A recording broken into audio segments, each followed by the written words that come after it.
আসসালামু আলাইকুম, স্বাগতম দা সাইফুল ব্লগ পেজে। আমি মরিশাসে সাধারণত কি কাজ করে থাকি তার একটি চিত্র। সকাল সকাল অফিসে আসার পরে ম্যাডাম বলতেছে আজকে নর্থে যেতে হবে, মরিশাসে দক্ষিণে যেতে হবে। আমাদের কোম্পানি থেকে একটি স্টিকার অর্ডার নিয়েছে যাতে আমরা স্টিকারটা নতুন আঙ্গিকে লাগাতে পারি, কারণ আগের স্টিকারটা নষ্ট হয়ে গেছে। আপনার সাথে থাকেন, দেখতে পারবেন আমাদের যে ভাই স্টিকারগুলো কাজ করে থাকি সে তার স্টিকারগুলো সুন্দরভাবে কেটে কুটে নিচ্ছে, সাদা অংশগুলো বাড়তি অংশগুলো কেটে ফেলে দিচ্ছে যাতে পরে সেখানে কাটার জন্য কোনো সমস্যা না হয়, এবং স্টিকার লাগানোর জন্য যেসব জিনিসপত্র দরকার সেগুলো গুছিয়ে নিচ্ছে যাতে সবকিছু ঠিকঠাক। আমাদের সব জিনিসপত্রগুলা সুন্দর করে গাড়িতে লোডিং করা হয়েছে। গাড়িতে অন্যান্য জিনিসপত্র আছে, যেহেতু আমরা মরিশাসের দক্ষিণে যাচ্ছি অনেক দূরে, সেহেতু আমাদের আরো কিছু জায়গায় ডেলিভারি করতে হবে কোম্পানির কাজগুলো, সেক্ষেত্রে যাচ্ছে। এবং সকাল সকাল যেহেতু আমরা কিছু না খেয়ে বের হয়েছি, সেই জন্য ভাবলাম সামনে একটি বাংলা দোকান আছে, সেখানে সিঙ্গারা সমোসা বিক্রি করে, সেই দোকানে যাই কিছু খাওয়া দাওয়া করা যায়।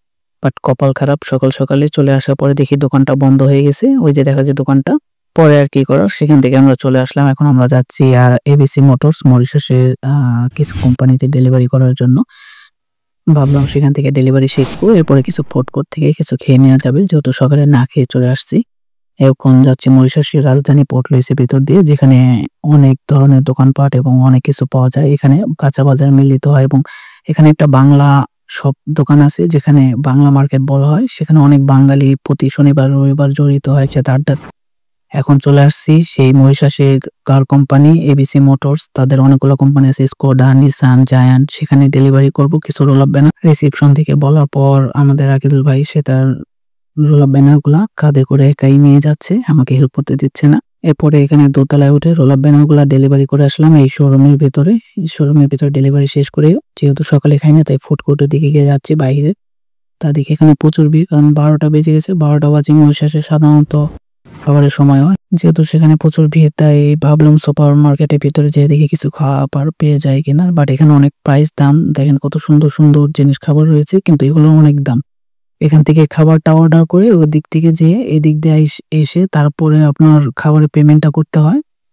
এরপরে খাবারকে একটি সিঙ্গারা কিনে, 2টা সিঙ্গারা একটা পেপসি কিনে এরপরে দুজনে হাঁটা দিলাম বাইরে।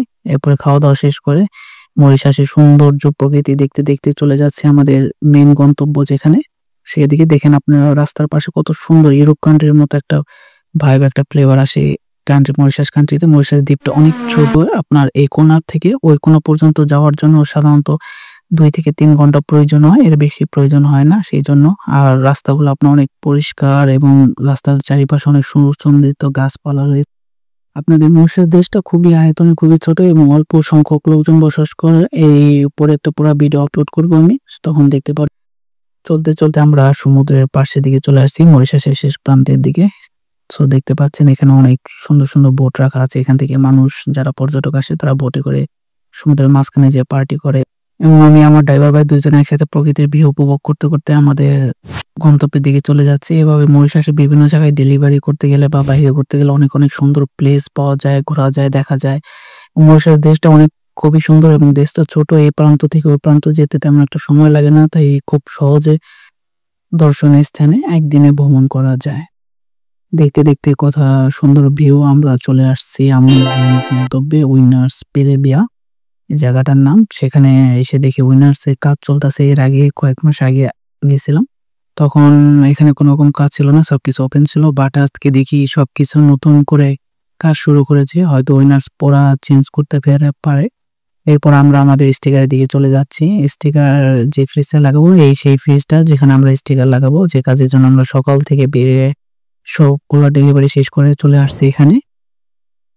স্টিকার আমরা দুজনে খুব সুন্দরভাবে পরিষ্কার করে নিচ্ছি, যদি পরিষ্কার না করে তাহলে নতুন স্টিকার লাগানো যাবে না। নতুন স্টিকার ফুলে উঠবে, জায়গায় জায়গায় উঁচা নিচা দেখা যাবে, এতে ক্লায়েন্ট স্যাটিসফ্যাকশন না হলে আমাদের কোম্পানি থেকে আমাদের বেতন কেটে দেওয়ার সম্ভাবনা থাকে। সো এবার জন্য আমরা স্টিকার যে পুরাতন স্টিকারটা ছিল সেটা খুব সুন্দরভাবে খুলে নিচ্ছি, এবং স্টিকারগুলো অনেক ঝুড়ো ঝুড়ো হওয়ার কারণে সহজে খোলা যাচ্ছে না, চিমটে চিমটে আস্তে আস্তে খুব সুন্দরভাবে খুলে নিচ্ছি দুজনে শুয়ে বসে। স্টিকারগুলো ওঠানো শেষ করে এরপরে আমরা এটাকে থিনার দিয়ে খুব সুন্দর করে পরিষ্কার করে নেব, যাতে স্টিকারে যে উঠাইছিলাম সেই আঠাগুলো এখানে লেগে রয়েছে সেগুলো পরিষ্কার না করা পর্যন্ত স্টিকার থেকে নতুন স্টিকার লাগানো যাবে না। এই নতুন স্টিকার লাগাতে গেলে তখন এটা বেজে বেজে যাবে। এরপর আমরা দুজনে ফিটিং হয়ে স্টিকার লাগানোর জন্য প্রস্তুতি নিচ্ছি। তখনই দেখি স্টিকারটা অন্য প্রান্তে ভুল প্রান্তে লাগিয়ে ফেলেছিলাম। পরে আমি বললাম ভাইটাকে যে স্টিকারটা ভুল প্রান্তে লাগিয়েছি। পরে আমরা স্টিকারটা চেঞ্জ করলাম। উপর প্রান্তে চেঞ্জ করে সে তার দক্ষতা নিপুণতার সাথে সেই স্টিকারগুলো খুব সুন্দরভাবে লাগাচ্ছে। আমি তার সাথে কিছুটা হেল্প করতেছি যাতে স্টিকারগুলো খুব সুন্দরভাবে র‍্যাপিং করা যায়। এরপরে আমরা দুজন অনেকক্ষণ সময় ব্যয় করে স্টিকারগুলো লাগিয়ে যাচ্ছি এবং ছোট, ছোট কর্নার আছে যেগুলো খুব সুন্দরভাবে নিখুঁতভাবে কাটতে হচ্ছে যাতে কোনো রকমভাবে দাগ বা কোনো স্পট না পড়ে। না হলে ক্লায়েন্টে কমপ্লেইন করবে এবং স্টিকার নতুন করে আবার লাগাতে হবে। সেজন্য এরপরে স্টিকারের যেখান দিয়ে হাওয়া বের হয় যে ফ্রিজের যে ঢাকনাটা সেটা খুলে নিয়ে আমরা সেখানে স্টিকারগুলো ঢুকিয়ে দিয়ে সুন্দরভাবে লাগিয়ে সুন্দরভাবে র‍্যাপিং করে দিচ্ছি এবং নিচের কোনা কাঞ্চি সবকিছু সুন্দরভাবে কেটে দিচ্ছি যাতে কোনো জায়গা দিয়ে না আসতে পারে এবং কোথাও যাতে হাওয়া ঢুকতে না পারে। এরপরে ২ প্রান্তে স্টিকার লাগানো শেষ করে এরপর আমরা যে মেইন পার্টটা মিডলের পার্টে স্টিকারটা খুব সুন্দরভাবে খুলে নিচ্ছি। এখানে খুলে নেওয়ার পর একটু পানি ঢেলে নিচ্ছি যাতে স্টিকারটা খুব সুন্দরভাবে বসাতে পারে। কারণ স্টিকারটা যদি পানি ঢেলে না নিই তাহলে স্টিকারটা লাগানোর পরে সাথে, সাথে ওঠানো যায় না। আর স্টিকারটা পানি লাগানোর পরে এটা ওঠানো যায়। এরপর লাগানোর পরে যে স্টিকার লাগায় সে খুব সুন্দরভাবে স্টিকারগুলো নিপুণতার সাথে স্টিকার লাগাচ্ছে এবং কাটাচ্ছে। আমি তার সাথে, সাথে কিছুটা হেল্প করে যাচ্ছি যাতে সেই কাজটা খুব দ্রুত করা যায়। নাহলে একলা করতে গেলে অনেক সময় লাগবে। দেখেন স্টিকার লাগানো শেষ করে আমাদের ড্রেসটা কত সুন্দর রূপ ধারণ করেছে। এখন আমরা ক্লায়েন্টকে কল করব, সে দেখে চেক করবে, এরপরে জানাবে কেমন হয়েছে। সো ক্লায়েন্ট বলেছে খুব সুন্দর হয়েছে। সো এরকম মরিশাসের দৈনন্দিন কাজে ব্লগ পেতে চ্যানেলটিকে সাবস্ক্রাইব এবং ফলো রাখবেন।